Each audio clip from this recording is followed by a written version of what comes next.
Nancy Plain, and this is for our video series on the basics of homeschooling. So now you've heard the other videos and you are convinced that you want to homeschool. So now what is it that you do? The first thing you do is you look up the Homeschool Legal Defense Association's website, the hslda.org, and you find out what the laws are in your state.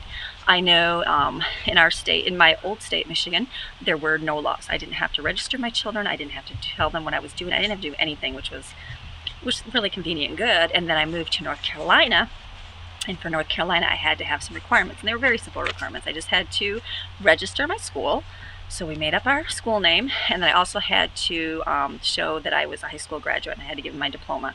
So, which of course I don't keep things, and I threw away my diploma because who needs a diploma when you're a stay-at-home mom?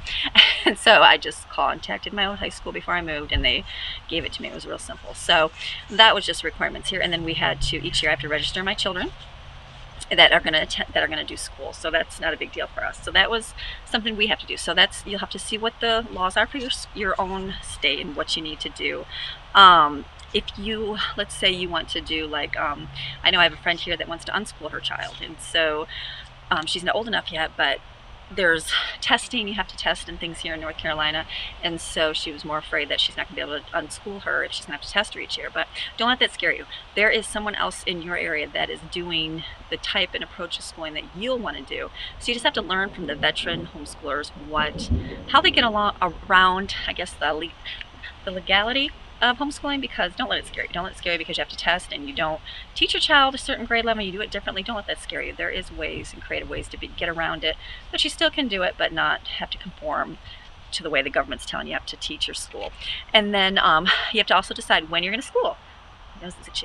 We choose to school Monday through Thursday in our home, and then we take Fridays for field trips and for running and errands and things like that. So you're gonna have to decide what days you're gonna be doing and what time you're gonna be doing school. We do ours in the morning from 9 to like 1 or 2, 9 to 1, depending on how long it takes each day. And then they, get anything else done at the evening hours. And so you have to decide when you're gonna be doing school. I know we have to keep track of how many hours and things my children are in school. So we don't officially sit at a desk for 180 days of school like they want us to, but we do, we count all the hands-on activities. There's ways to count field trips, trips to the doctors, trips to the grocery store, the real life skills. All those things could be counted towards as learning.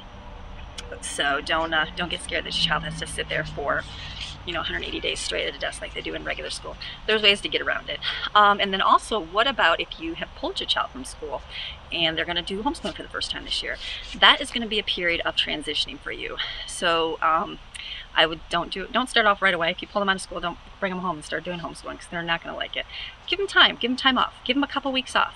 Just say that maybe during that time they don't play video games, because they might think, oh cool, sweet, life is going to be good, I'm going to be playing video games and doing whatever I want during the school time. No, let them get time to adjust. So give them, say that maybe during the regular hours of school they won't be allowed to play video games or watch TV programs, and then they can afterwards. And so they can find other creative activities, and then maybe after those 2 weeks, then throw in reading a book each day, and then after that throw in some writing assignments each day, and then slowly transition into full-time homeschooling. That's things you can do. So it's not just a big giant full-blown, I'm the teacher, this is the way it's going to go. Give them a period of transition. They need that for everything. And then you're going to have to also decide how you're going to do your lesson plans. And so if you buy a prepackaged curriculum, most everything's laid out for you, so you don't have to or figure out how you're going to do it. It's all written out and you just know what to do. For myself, I do mine is on my blog, and it's all free. You can download it. And so we choose to do 1 page a day, and then we also choose to read a book each week. And so what I do is I take that book and I'll divide it up as to how many chapters there are, and so that's how many chapters. If there's 10 chapters, then every day they read 2 chapters, and they have to read on Friday too, even though we wouldn't be doing official school.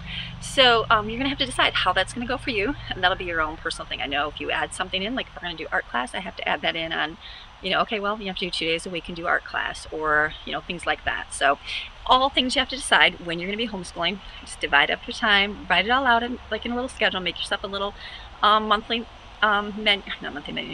schedule in WordPad and Microsoft, and fill in the dates, and then write down. You can hear the thunderstorm is coming. It rains here a lot. And so write down what you need to accomplish for the week. Write it all out. It's a nice simple plan. You'll have a little thing that you can follow through, something you can prove what you did at school, and it'll work. So, okay, I hope you enjoyed this little segment, and I look forward to the next series. Have a great day.